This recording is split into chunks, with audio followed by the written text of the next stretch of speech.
তাহলে তো আমাদের মানে নিঃশ্বাসই বন্ধ হয়ে যাবো, একদম কিছুই থাকলো না। সরাবাড়ির যে একটা চিহ্ন, এটা কিছুই থাকলো না ভাই।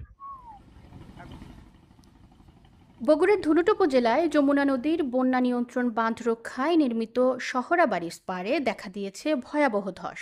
পানির প্রবল চাপে হঠাৎ করেই স্পারের স্যাঙ্ক ও টপ এলাকা ধসে নদীগর্ভে বিলীন হতে শুরু করে। এতে নদী তীরের মানুষের মাঝে চরম আতঙ্ক ছড়িয়ে পড়ে। চাপ ধরলো পুরো সাইডের থেকে এখন পর্যন্ত ভাঙতেইছে। আমরা তো আর থাকতে পারতেছি না, আমাদের বাড়ি এখানে এই বাজার পশ্চিম মাথা আমরা আর থাকতে পারতেছি না।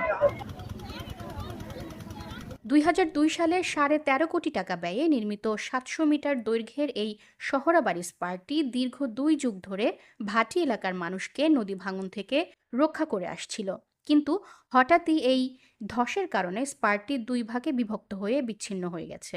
ভাঙন আতঙ্কে নদীপাড়ের বাসিন্দারা তড়িঘড়ি করে তাদের বসতবাড়ি ও দোকানপাট নিরাপদ স্থানে সরিয়ে নিতে বাধ্য হচ্ছেন।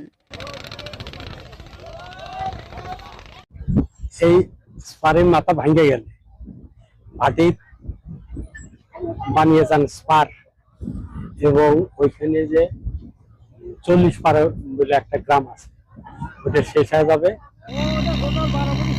স্থানীয়দের অভিযোগ, দীর্ঘদিন ধরে যমুনা নদী থেকে অবৈধভাবে বালু উত্তোলনের ফলেই নদী তীর এবং স্পারের এই ভয়াবহ পরিস্থিতি তৈরি হয়েছে।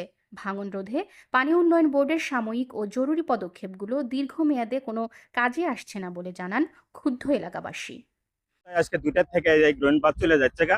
যদি ভাই আমার ঘরে এইটুকুর মধ্যে যদি কাজটা হয়, এইটুকু যদি থাকে, তাহলে আমার ঘরে তাও নিঃশ্বাস প্রশ্বাসটা মনে করেন যে মোটামুটি হয়, আমরা চলাফেরা করতাম। তাও আমার ঘরে মানে কিছু চিহ্ন আছে, যে সরাবাড়ির মাঠ কিছু চিহ্ন আছে, এইটুকু যদি চলে যায় ভাই, তাহলে তো আমার ঘরে মানে নিঃশ্বাসই বন্ধ হয়ে যাবো, একদম কিছুই থাকলো না। সরাবাড়ির যে একটা চিহ্ন, এটা কিছুই থাকলো না ভাই।